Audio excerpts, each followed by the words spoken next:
हैं वो तो जो जानकारी अपने विद्या प्राप्ति के काल में इकट्ठी की है वो जानकारी शिक्षक देते हैं, और जानकारी केवल नक्शे की तरह है।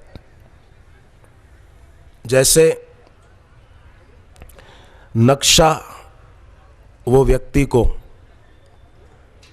रास्ता दिखा सकता है, पर नक्शा मंजिल नहीं है। और गुरु ऐसी करुणा करते हैं कि बता देते हैं कि बेटे ये मंजिल है, और उसमें यात्रा करनी नहीं पड़ती, यात्रा हो जाती है। तो गुरुदेव हमें सभी भारों से मुक्त करते हैं। गुरु मार्ग दिखाते हैं, चलना हमें होगा। गुरु विधि बताते हैं, पर विधि का उपयोग हमको करना होगा। गुरु इशारा करेंगे, पर इशारे को जीवन हमें बनाना होगा। गुरु शब्दों का प्रयोग करेंगे, पर हमारे अंदर भरे हुए शब्द मिटाने के लिए शब्दों का प्रयोग करते हैं। कुछ दृष्टांत देते हैं, कोई सिद्धांत बताते हैं, पर उन गुरुदेव के शब्दों को और सिद्धांतों को सुनकर अंतर्मुख होकर अनंत की यात्रा को चल पड़े, वो सच्चा शिष्य है, वो बुद्धिमान साधक है।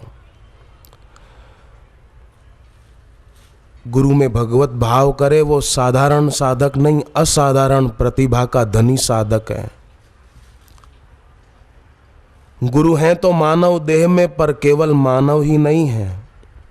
भूख तो लगेगी उनको भी, गर्मी का मौसम होगा तो गर्मी उनको भी होगी, पसीना भी निकलेगा, कभी शरीर अस्वस्थ भी होगा। परंतु जैसे दिया दिखता है तो दिए की ज्योत भी दिखती है, ऐसे ही गुरु की देह दिखे, पर गुरु केवल देहधारी न दिखे। जैसे दिए में ज्योत भी दिखती है, ऐसे ही शिष्य वो है जो गुरु साक्षात परब्रह्म ऐसी पवित्र भावना को देखता हुआ, ऐसी पवित्र ज्योति के दर्शन करता हुआ आगे बढ़े। शिष्य स्वयं में गहराई पाए, ये बहुत जरूरी है। शिष्य गुरु के पास आए, ये जरूरी है, पर शिष्य अपने जीवन में गहराई पाए, उसकी आंख देह से ऊपर उठे, ये भी जरूरी है, बहुत जरूरी है। और ऐसी गहराई जीवन में आए, उसके लिए शिष्य क्या करे, साधक क्या करे। एक सन्यासी था, युवान सन्यासी।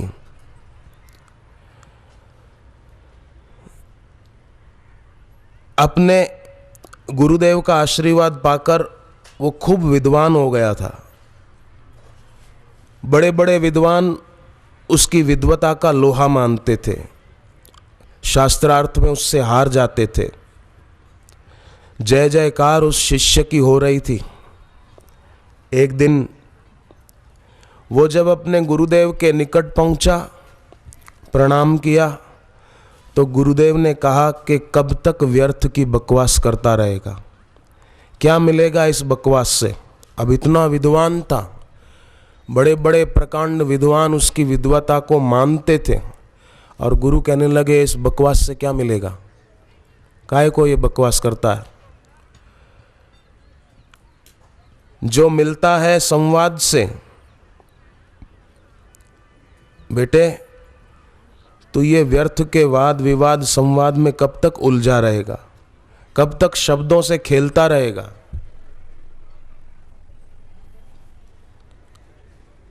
कब तक निशब्द की यात्रा करेगा तू।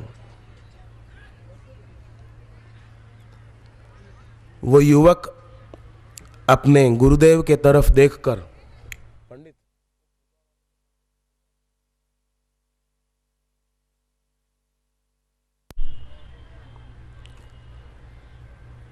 तो गुरु ने जो ही उसको ऐसा कहा कि व्यर्थ की झंझट में कब तक उलझता रहेगा, त्यों ही वो शिष्य मुस्कुराया, जवाब में कुछ भी नहीं कहा। गुरुदेव कहने लगे, बता कब तक शब्दों के जाल में उलझता रहेगा, बोल बोल, बोलता क्यों नहीं? वो नहीं बोला तो नहीं बोला, उसी समय से मौन हो गया और जब तक जीवित रहा तब तक मौन रहा, बोला ही नहीं। इतना विद्वान था कि बात मत पूछो। वेद, वेदों की ऋचाएं, वेदों की उपनिषदें उसे कंठस्थ थी, पर गुरु ने खाली इतना ही कहा, बेकार की बकवास कब तक करता रहेगा। मौन हो गया। तो ये क्या है? ये तड़प है। ये अपने गुरु के प्रति दृढ़ भगवत भाव का परिचय है कि गुरुदेव मेरे हित के लिए कह रहे हैं। उसने ये नहीं कहा कि गुरु जी कल से मौन, कल से मैं नहीं बोलूंगा, नहीं, उसी क्षण बात बन गई। उसी क्षण उसने पक्का कर लिया कि मेरे गुरुदेव जो कह रहे हैं मेरी भलाई के लिए ही तो कह रहे हैं। उसी समय मौन हो गया। कई तो सोचते हम कल से साधना करेंगे, हम अगले साल से साधना शुरू करेंगे। नहीं, अपने जीवन में ऐसी जिसकी तड़प होती है वो भक्त निश्चित रूप से अपने गुरुदेव का आशीर्वाद पूर्णतया पाने में सफल हो जाता है।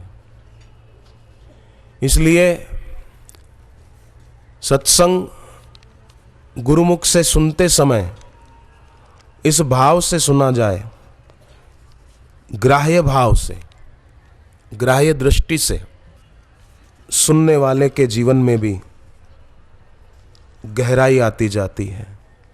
हम सब मिलकर आज यहाँ अपने गुरुदेव की मानस पूजा करें। सबसे पहले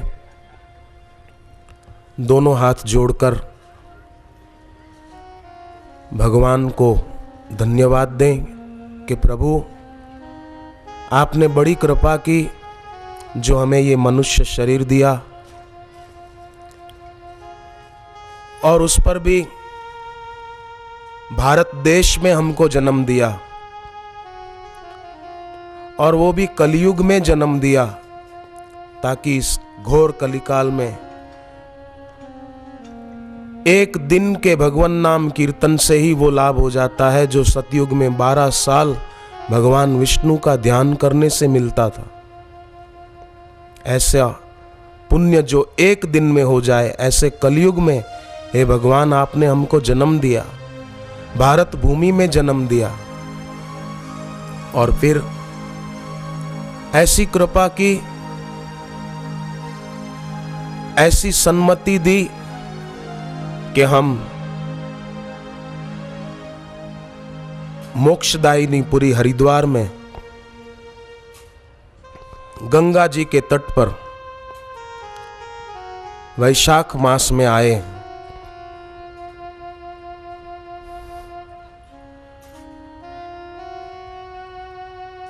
हे प्रभु आपकी बड़ी कृपा है।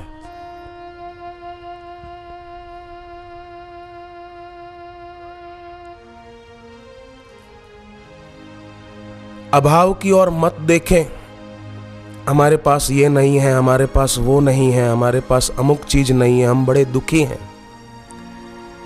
जो नहीं है उधर नजर मत करना, जो है उधर नजर करना। हरि तुम बहुत अनुग्रह कीनो, हे भगवान आपने बहुत अनुग्रह किया।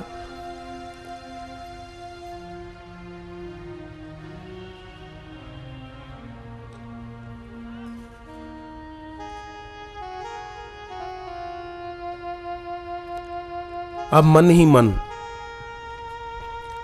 अपने गुरुदेव को भी धन्यवाद दें और प्रणाम करें कि गुरुदेव आपने भी बड़ी कृपा की जो ऐसे घोर कलिकाल में हमें अपना कीमती समय दिया और यहाँ पर हमें 3 दिन के लिए अनुग्रहित किया है। हम आपका हृदय के भावों रूपी पुष्पों के द्वारा पूजन कर रहे हैं। आप हमारी इस मानस पूजा को स्वीकार करें।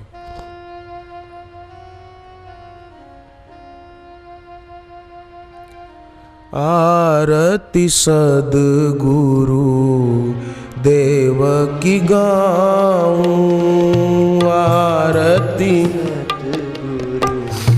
देव की गाऊं, तन मन धन सब भेंट चढ़ाऊं, तन मन धन सब भेंट चढ़ाऊं, तन मन धन सब भेंट चढ़ाऊं, तन मन धन सब भेंट चढ़ाऊं। गुरुवाणी त्रिताप निवारिणी, गुरुवाणी त्रिताप निवारिणी। आदि भौतिक ताप होता है, मेरे को ये चाहिए, मेरे को ये चाहिए, मेरे पास ये नहीं है। आदि भौतिक ताप गुरुवाणी से मिट जाता है। संतुष्टता जीवन में आ जाती है। जो नहीं है वहां से नजर हट जाती है, जो है वहां नजर लगती है। नहीं संसार है ईश्वर। आध्यात्मिक ताप होता है, मन साधना में नहीं लगता, पर गुरु की वाणी में वो शक्ति है। आदर पूर्वक ग्राह्य दृष्टि से सुनने वाला इस ताप से भी छूट जाता है। आदि दैविक ताप होता है, कुदरती कोप जो होते हैं उनसे भी भक्त बच जाता। गुरुवाणी त्रिताप निवारिणी, गुरुवाणी त्रिताप निवारिणी, गुरुवाणी त्रिताप निवारिणी, गुरुवाणी त्रिताप निवारिणी। इनके बारे में क्या मैं बताऊं, इनके बारे में क्या मैं बताऊं। भाग्य का लेखा बदल गुरु सकते, भाग्य का लेखा बदल गुरु सकते। सदा हित करते कभी नहीं थकते, सदा हित करते कभी नहीं थकते। इनकी याद में हर पल बिताऊं, इनकी याद में हर पल बिताऊं। आरती सद्गुरु देव की गाऊं, आरती सद्गुरु देव की गाऊं।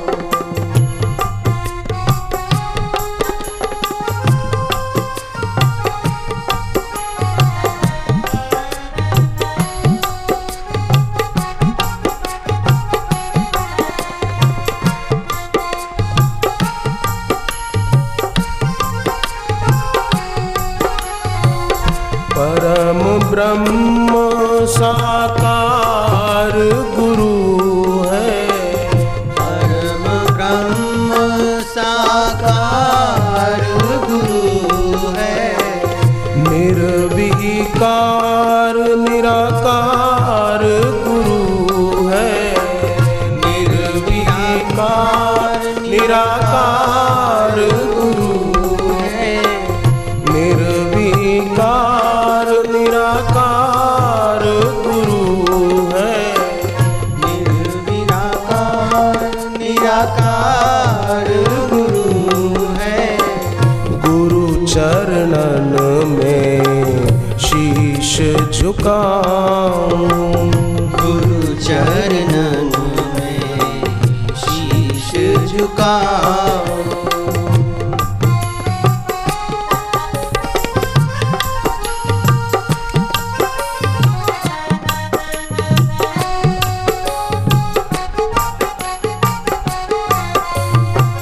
मन क्रम वचन से इनको जो ध्यावे, मन कर्म वचन से इनको जो ध्यावे, मन क्रम वचन से इनको जो ध्यावे, मन क्रम वचन से इनको जो ध्यावे, जीते जी वही मुक्ति को पावे, जीते जी वही मुक्ति को पावे। इनकी महिमा सबको सुनाऊं, इनकी महिमा सबको सुनाओ। मन मंदिर में इनको बिठाऊं, मन मंदिर में इनको बिठाओ।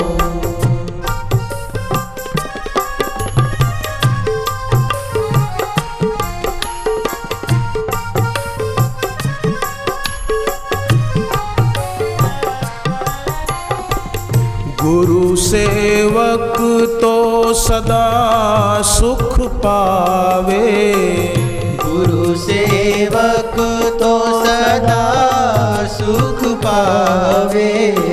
पांडवों के वनगमन के समय सारे हस्तिनापुर में हाहाकार मच गया था। कौरवों को छोड़कर ऐसा कोई भी नहीं था जिसकी आंख में आंसू नहीं थे। जो पांडव पूरी पृथ्वी के सम्राट थे, उनके पास पहनने को कपड़े नहीं थे, ऐसी हालत हो गई। वेदी से प्रगटी द्रौपदी पैदल जा रही थी। लोगों के कलेजे कांप उठे थे, दिल दहल गया था। पांडव जा रहे हैं, उसी समय देवऋषि नारद जी आकाश मार्ग से उतरे हैं। धृतराष्ट्र के महल में आए हैं और सबके सामने देवऋषि नारद जी ने गर्जना की और कहा कि धृतराष्ट्र, आज से ठीक 13 साल के बाद 14वें वर्ष में भीमसेन और अर्जुन भगवान श्री कृष्ण का आशीर्वाद पाकर समस्त कौरवों का विनाश करेंगे। इतना कहकर नारद जी झट से अंतर्धान हो गए। पांडव वन में पहुंचे हैं। द्रौपदी के दुख से सभी को दुख हुआ, पर पांडवों के मन में था कि भगवान जानते हैं हम क्या हैं, कैसे हैं, ईश्वर को पता है। इतने में प्रचंड आंधी चली, तेज आंधी, बिजली कड़कने लगी, उल्कापात होने लगे। कौरवों के महलों के ऊपर लगी ध्वजाएं टूटने लगी।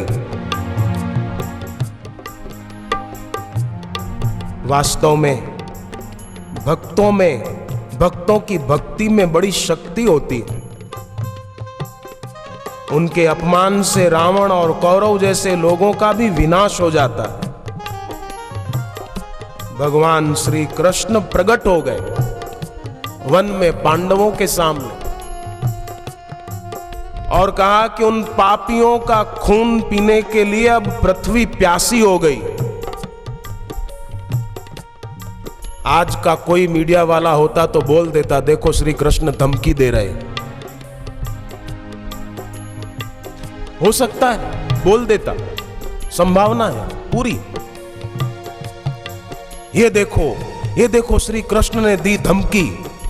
धमकी नहीं है, ये जगत का बाप सत्य बोल रहा है।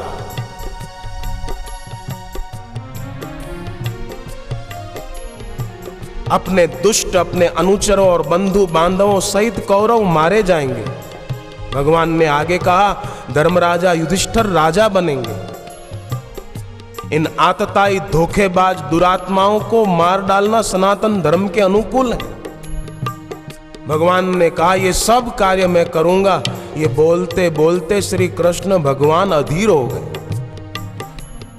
इन प्रसंगों से प्रेरणा मिलती है कि भगवान भक्तों के पक्षधर हैं। आप भगवत गीता पढ़ के देखना, 9वां अध्याय 29वां श्लोक भगवान क्या कहते? समोहम सर्वभूतेषु न मे द्वेष्योऽस्ति प्रिय ये तु भजन्ति माम भक्त्या मयि ते तेषु चाप्य। गुरु सेवक तो सदा सुख पावे, गुरु सेवक तो सदा सुख पावे। पांडव सच्चे सेवक थे, सच्चे भक्त थे। मानवता की सेवा में सदैव लगे रहते थे। थोड़े समय के लिए भले उनके जीवन में कष्ट आया, परंतु जय जयकार तो आज पांडवों की हो रही है। गुरु सेवक तो सदा सुख पावे, गुरु सेवक तो सदा सुख पावे। धन्य वही गुरु शरण जो आवे, धन्य वही गुरु शरण जो आवे। शिष्य धर्म को मैं तो निभाऊं, शिष्य धर्म को मैं तो निभाऊं। शिष्य धर्म को मैं तो निभाऊं, शिष्य धर्म को मैं तो निभाऊं। आरती सद्गुरु देव की गाऊं, आरती सद्गुरु देव की गाऊं। तो इस प्रकार अपने गुरु से शिष्य को चाहिए कि अंतर संबंध जोड़े। कई लोग तो अपना धन सत्कर्म में लगाने के लिए बड़े आतुर होते हैं। उनको खुशी होती है कि हमारा पैसा अच्छे काम में लग जाए। और कोई तो ऐसे होते हैं, एक सेठ थे जीवन भाई, उनका नाम था जीवन भाई। कंजूसों के तो मानो आचार्य थे, कंजूस शिरोमणि। हीरे मोती सोना चांदी से खजाने भरे हुए थे, पर खाते थे सूखी रोटी नमक के साथ। सब्जी का खर्चा कौन करे, दाल का खर्चा कौन करे, क्यों करे? सूखी रोटी, घी तो लगाते ही नहीं थे, ऐसे थे। खर्च के डर से शादी भी नहीं की। कौन खर्चा करे, शादी करनी नहीं है, शादी भी नहीं की। अकेले ही बचत का मंत्र जपते रहते थे, पर जीवन गंवा रहे थे।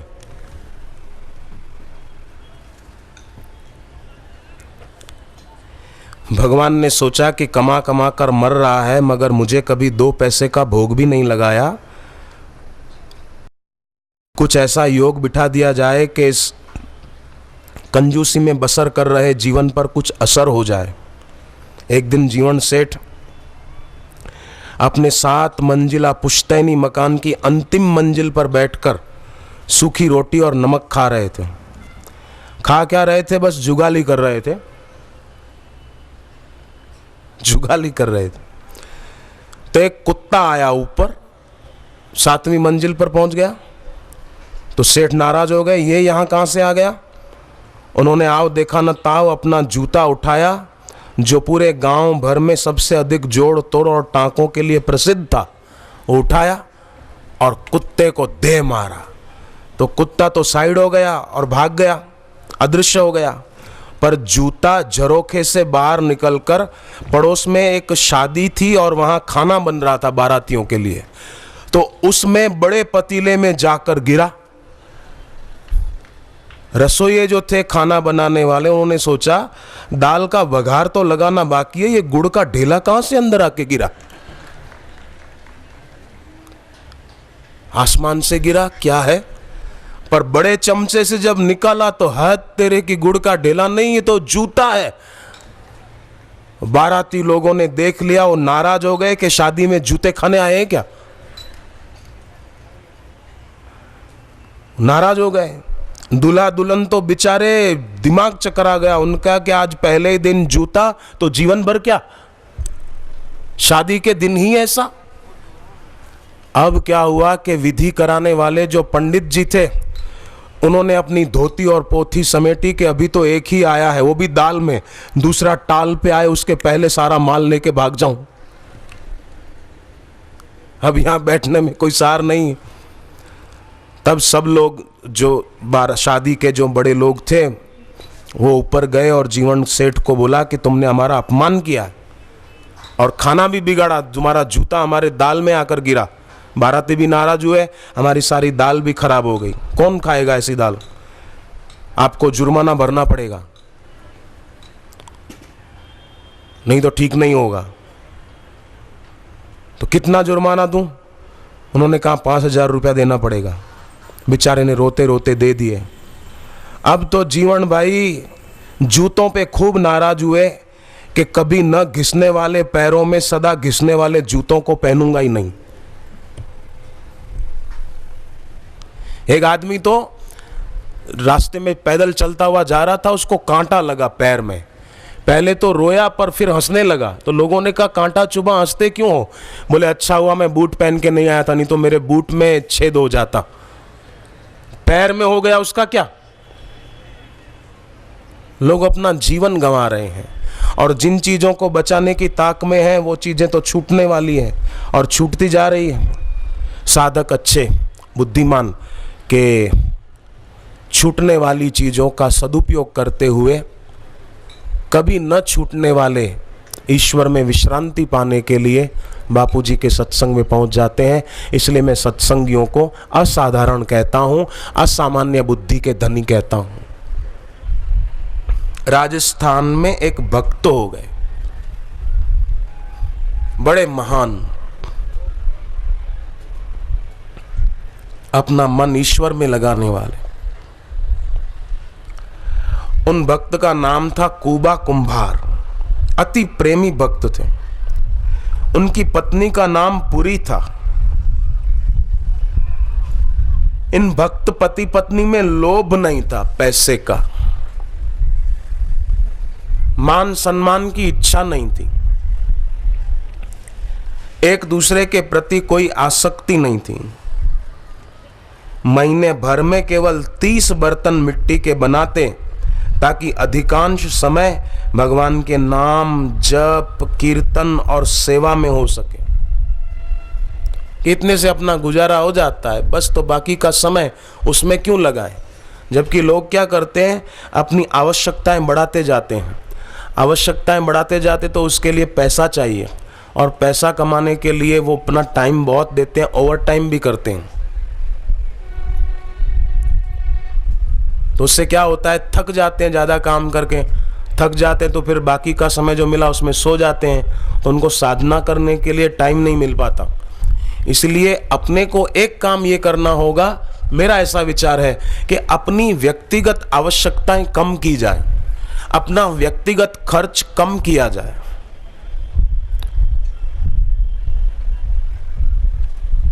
तो साधना के लिए, भजन के लिए टाइम निकाल पाएंगे, क्योंकि आवश्यकताएं कम होगी तो खर्च कम तो अर्थ उपार्जन में ज्यादा टाइम नहीं लगाना पड़ेगा।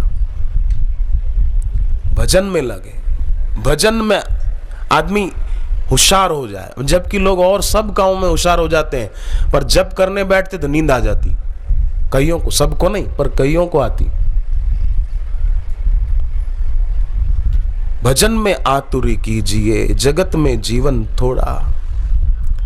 तो पति पत्नी दोनों अतिथि कोई आते तो उनकी सेवा करते और गरीबी में भी प्रसन्न रहते थे। मानो कबीर जी के वचन उनके जीवन में थे, कर गुजरान गरीबी में। ज्यादा आडंबर में उनको रुचि नहीं थी कि हम कोई बढ़िया मकान बना के किसी को प्रभावित करें। नहीं नहीं, कोई उनको कुछ कह देता, अपमान कर देता तो भी भला बुरा सबका सुन लीजिए, कर गुजरान गरीबी में। किसी ने कुछ कह दिया तो क्या हो गया, शब्द गया आकाश में, अपना क्या। किसी ने कुछ शब्द कहे और उन शब्दों को सत्य मानकर हम दुखी होते रहे, उसने मेरे लिए ऐसा कह दिया, उसने मेरे लिए ऐसा कह दिया। कह दिया तो कह दिया। गुरुदेव ने जो कहा है वो बात, वो वचन ध्यान में रखा जाए। पति पत्नी बड़ी सेवा करते थे। एक बार गांव में 200 भजनानंदी साधुओं की, भक्तों की मंडली आई। महात्मा गण आए 200, और भोजन किसी ने किया नहीं था। सुबह से यात्रा में निकले थे, दोपहर को पहुंचे, भोजन किया नहीं है, क्या करें। हालांकि गांव में कई धनवान लोग भी थे, पर किसी ने सामने से आकर सेवा की भावना नहीं जताई कि महाराज महात्मा लोग आए हैं, चलो इनके भोजन की व्यवस्था हम कर देते हैं। कोई नहीं आया, बल्कि सब ये कहने लगे कि अरे वो है ना, वो कुबा कुंभार, वो खूब सेवा करता है, उसको बोल दो वो इन साधु संतों के भोजन की व्यवस्था कर देगा। कोई कोई तो निंदक थे नगर में, वो ऐसा बोलने लगे, भाई शायद ये सब लोग तांत्रिक हैं, ये तो जादू टोना करने वाले हैं, इनको क्या भोजन कराना। हटो हटो महाराज, आगे जाओ। किसी ने ऐसा सोचा कि अब वो जो कुबा कुंभार है उसको मजा चखाने का यही मौका है। सभी लोगों ने मिलकर, ऐसे लोगों ने कुबा जी के घर का पता उन महात्माओं को दे दिया। महात्मा तो भगवान नाम कीर्तन करते करते चले जा रहे थे।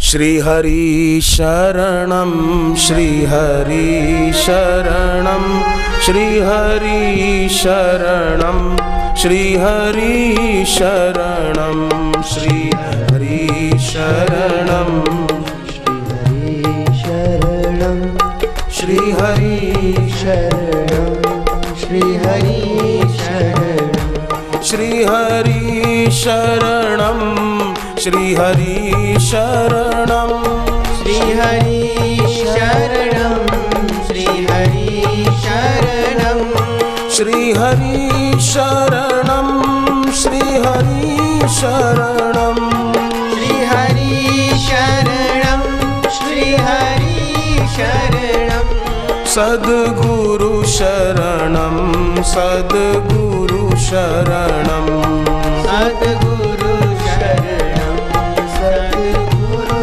शरणम, श्री हरि शरणम, श्री हरि शरणम, श्री हरि शरणम, श्री हरि शरणम, श्री हरि शरणम, श्री हरि शरणम, श्री हरि शरणम, श्री हरि शरणम।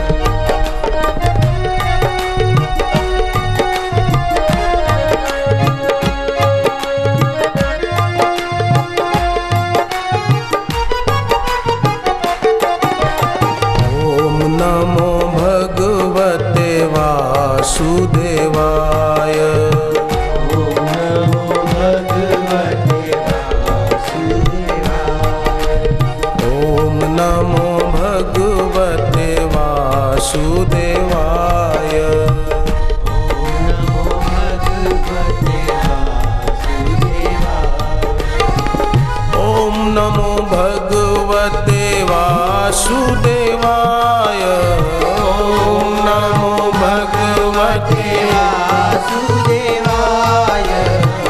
महात्मा लोग भजन कीर्तन करते करते चले जा रहे हैं। वहां घर में पति पत्नी के कानों में 200 महात्माओं के मुंह से भगवान नाम का उच्चारण हो रहा था। बहुत जोर से आवाज आ रही थी हरि नाम की। भगवान का नाम जो कानों में पड़ा वो भी भजनानंदी साधुओं के मुंह से निकल रहा था।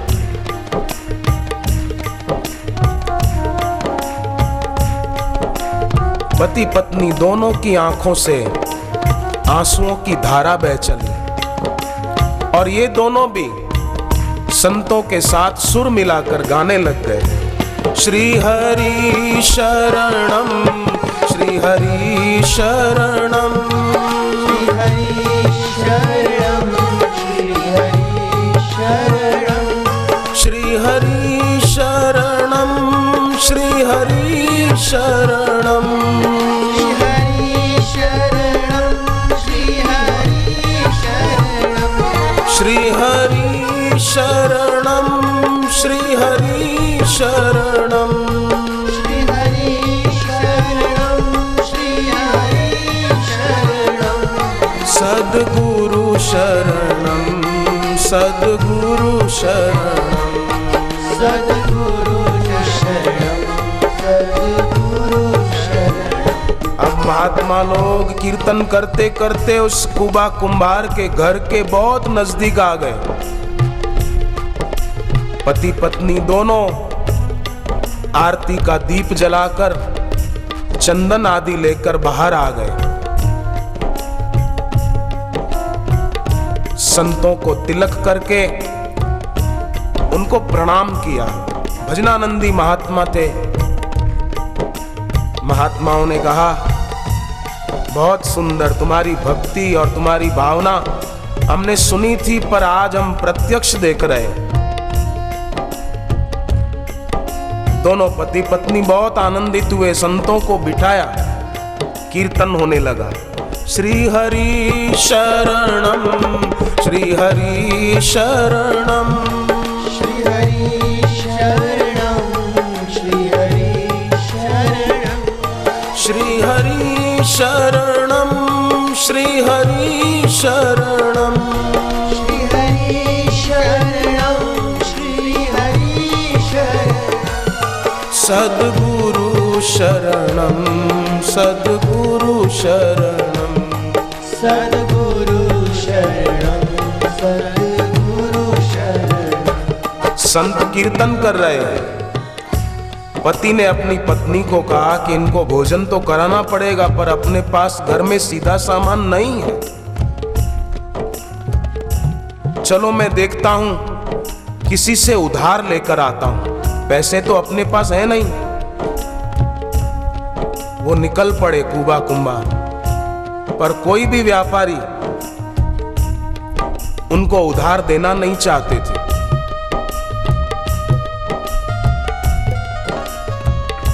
अब इस भक्त को हुआ कि हे हरि, तेरे नाम का भजन करने वाले 200 महात्मा आए हैं, और क्या मैं उन महात्माओं को भोजन नहीं करा पाऊंगा एक टाइम? इसके दिल से भी यही पुकार निकल रही थी। श्री हरि शरणम, श्री हरि शरणम, श्री हरि शरणम, श्री हरि शरणम, सद्गुरु शरणम, सद्गुरु शरणम, सद्गुरु शरणम, सद्गुरु शरणम। कुबा कुंभार हरि सुमरण करते हुए आगे चले जा रहे हैं। भक्तराज, एक व्यापारी ने सोचा कि ये गरीब तो है, पर वचन का बड़ा पक्का आदमी है। तो उसने कहा, भगत जी, यदि आप दोनों पति पत्नी मिलकर बिना और किसी मजदूर का सहारा लिए मेरे खेत में एक कुआं खोदने का वचन दे दो, तो मैं सीधा सामान दे सकता हूं। और किसी का सहारा नहीं लोगे, मैं और पैसे नहीं दूंगा, सीधा सामान दे रहा हूं, कुआं पूरा तैयार करना है। भक्त ने सोचा, काम तो कठिन है, पर कोई बात नहीं, सेठ जी कर देंगे। आप मुझे 200 महात्मा खा सके इतना सीधा सामान, आटा, दाल, चावल, मसाला, घी आदि दे दो। दे दिया। भक्त बहुत राजी हुए कि कर लेंगे काम, क्या हो गया, महात्मा लोग भोजन तो कर लेंगे। भक्त प्रसन्न होते हुए घर लौटे हैं। भोजन बनना शुरू हुआ। महात्मा कीर्तन में मस्त है। श्री हरि शरणम, श्री हरि शरणम, श्री हरि शरणम, श्री हरि शरणम, श्री हरि शरणम, श्री हरि शरणम, सद्गुरु शरणम, सद्गुरु शरणम, सद्गुरु शरणम, सद्गुरु शरणम। भोजन बना दिया, भगवान को भोग लगा दिया और संतों को बिठाकर पंगत लगाई गई।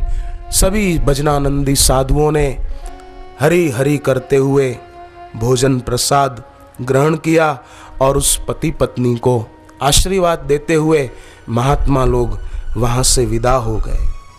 अब वचन दिया था कि कुआं तैयार करना है। पति पत्नी दोनों लग गए उस व्यापारी के खेत में कुआं खोदने के लिए। अति परिश्रम हुआ। दोनों पति पत्नी को बहुत मेहनत करनी पड़ी। मेहनत करके पानी आए उतनी तक तो खोद डाला। पत्नी बाहर थी, पति अभी अंदर ही थे। अंदर कुएं में से कुछ काम कर रहे थे, परंतु रेतीली दीवार, रेतीला किनारा, रेतीली जमीन होने से कुआं ढह गया। पत्नी बाहर है और वो भक्त कुबा जी वो मिट्टी में अंदर ही धंस गए, फंस गए। पत्नी के दिल पर क्या बीती होगी सोचो। लोगों ने सोचा, क्योंकि पत्नी चिल्ला रही थी मेरे पति को बचाओ,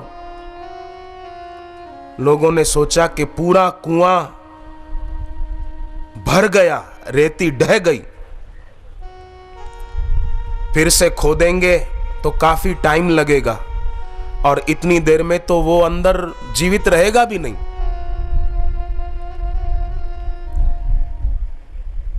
उसकी पत्नी को समझाया कि अब इनकी यहीं समाधि समझो,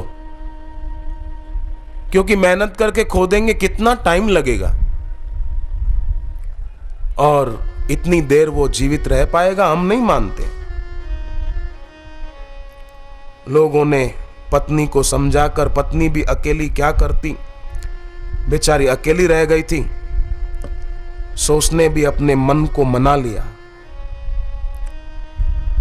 घर पर वो भी बिना खाए पिए भगवान के नाम सुमिरन में रहने लगी।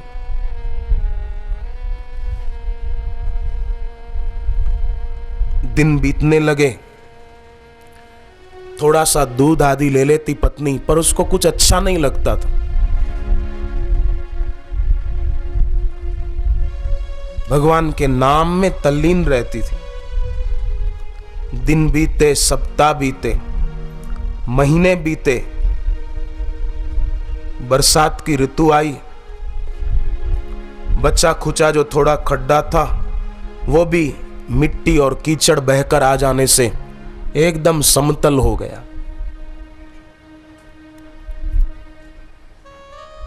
पत्नी को हुआ, ऐसा तो क्या हुआ आखिर, हमने तो भजनानंदी महात्माओं की सेवा ही तो की थी, फिर भी प्रभु मैं तुझसे शिकायत नहीं करती, मेरे पति जहां भी हैं आप उन पर अपनी कृपा बनाए रखना और मुझसे अपनी भक्ति मत छीनना प्रभु। भक्ति गई तो सब चला गया, श्रद्धा गई तो सब चला गया। इस प्रकार वो पत्नी भी भाव विभोर होकर भगवान को प्रार्थना करती थी। एक बार की बात है, कुछ यात्री तीर्थ यात्रा करते हुए, वो जमाना पैदल यात्रा का था, यात्री लोग भी धर्मात्मा थे, तीर्थ यात्रा करते करते उधर से निकले।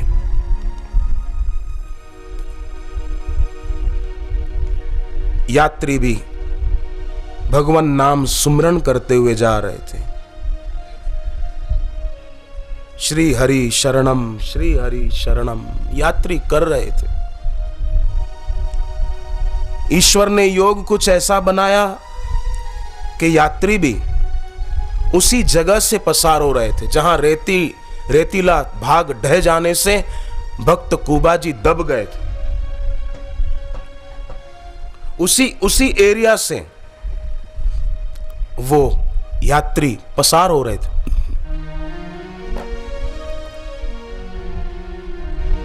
श्री हरि शरणम, श्री हरि शरणम, श्री हरि शरणं श्री हरि शरणं सद्गुरु शरणम, सद्गुरु शरणम, सद्गुरु शरणं सद्गुरु शरणं सद्गुरु शरणम, सद्गुरु शरणम, सद्गुरु शरणं सद्गुरु शरणं श्री हरि शरणम, श्री हरि शरणम, श्री हरि शरणम, श्री हरि शरणम, श्री हरि शरणं श्री हरि शरणं श्री हरि शरणं श्री हरि शरणं। कीर्तन करते करते भक्त वहीं पर सोचा कि अब शाम हो गई है, रात को कहाँ यात्रा करेंगे, आज की रात हम लोग यहीं विश्राम करेंगे।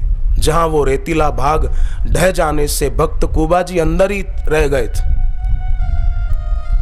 लोगों ने तो उनको मृतक जान लिया था। बारिश के दिनों में जो थोड़ी बहुत जगह थी वो भी मिट्टी वाला, पानी कीचड़ वाला बहकर आने से वो भी पूरा समतल हो गया था। उसके पास ही वो तीर्थ यात्री भगवान नाम कीर्तन करते करते सो गए।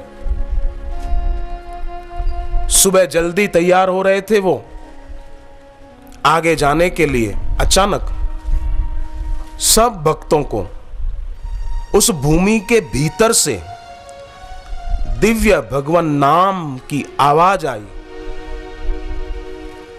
एक को आई, दूसरे को आई, दूसरे ने तीसरे को कहा कि कुछ आवाज आ रही है। बोले हां। दूसरे ने तीसरे को कहा। सब चौंके कि आवाज भूमि के अंदर से आ रही। सबको लगा कि ये कैसे भूमि के अंदर से आवाज आ रही है।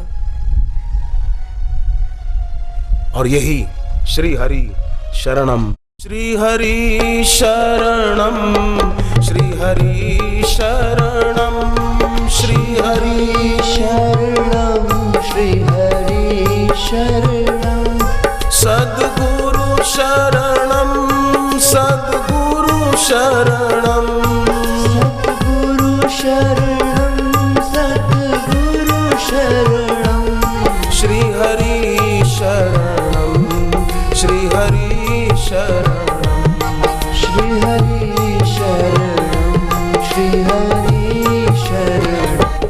सभी भक्तों को, यात्रियों को बड़ा आश्चर्य हुआ कि भूमि के अंदर से कैसी आवाज आ रही है। गांव वालों को ज्यों-ज्यों पता चलता गया, गांव वाले भी खबर पाकर दौड़ते दौड़ते आने लगे। भक्त की पत्नी को पता चला, वो भी भागी भागी आई और अंदर से सतत भगवान के नाम की आवाज आ रही। श्री हरि शरणम, श्री हरि शरणम, श्री हरि शरणं श्री हरि शरणं श्री हरि शरणं श्री हरि शरणं श्री हरि शरणं श्री हरि शरणं सद्गुरु शरणं सद्गुरु शरणं सद्गुरु शरणं सद्गुरु शरणं। सबकी आंखों से भक्ति भाव के आंसू बहने लगे। राजा को पता चला, राजा दौड़े दौड़े आया, सैनिकों को बुलाया, आओ देखा न ताओ। राजा ने कहा जल्दी यहां से मिट्टी हटाओ। मिट्टी हटाते गए, ज्यों ज्यों त्यों त्यों भगवान के नाम की आवाज और स्पष्ट आने लगी, खुलकर आने लगी। श्री हरि शरणं श्री हरि शरणं श्री हरि शरणं श्री हरि शरणं श्री हरि शरणं श्री हरि शरणं श्री हरि शरणं श्री हरि शरणं। राजा ने कहा खूब सावधानी से काम करना।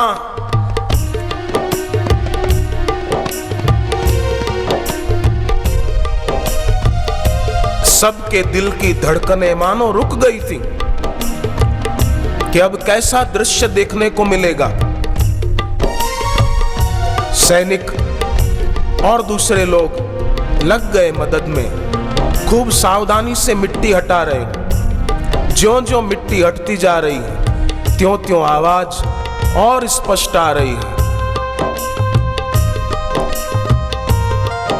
देखने वाले आश्चर्यचकित थे, क्या होगा।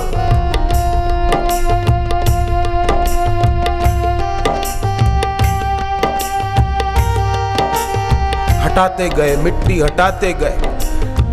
बाहर जो खड़े थे लोग, वे भी सब ज्यों ज्यों आवाज अंदर से आवाज हरि नाम की आ रही थी, गांव वाले भी सुर मिलाकर कीर्तन कर रहे थे भगवान का नाम।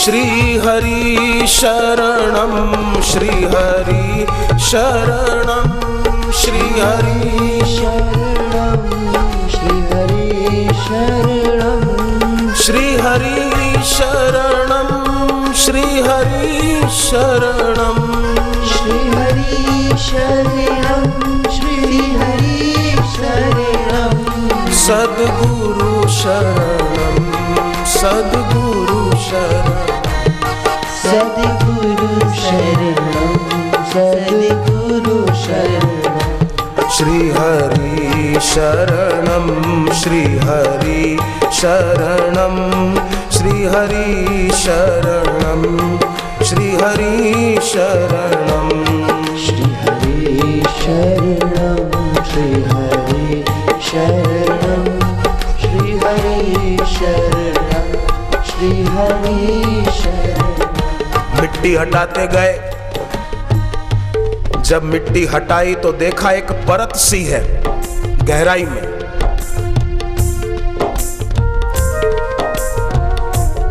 थोड़ी सख्त है।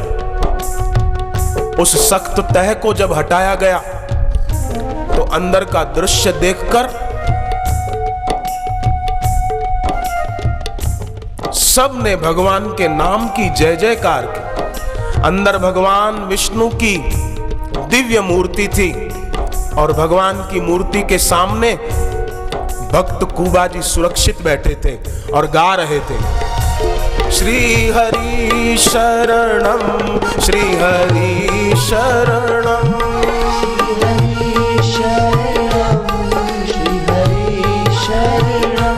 श्री हरि शरणं श्री हरि शरणं श्री हरि शरणं श्री हरि शरणं सद्गुरु शरणं सद्गुरु शरणं सद्गुरु शरणं सद्गुरु शरणं। सब गदगद हो गए, पर ज्यों ही लोगों की नजरें पड़ी त्यों ही भगवान का जो श्री विग्रह था वो अंतर्धान हो गए।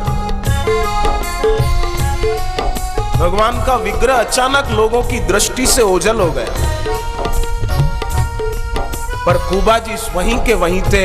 उनको आदर सहित और संभाल कर ऊपर लाया गया। सबने भक्त के चरणों में प्रणाम किया।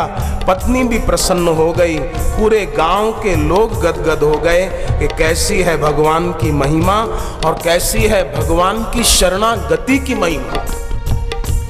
श्री हरि शरणम, श्री हरि शरणम, श्री हरि शरणम, श्री हरि शरणम, श्री हरि शरणम, श्री हरि शरणम, श्री हरि शरणम, श्री हरि शरणम, सद्गुरु शरणम, सद्गुरु शरणम, सद्गुरु शरणम, सद्गुरु शरणम, श्री हरि शरणम, श्री हरि शरणम, श्री हरि शरणम, श्री हरि शरणम, श्री हरि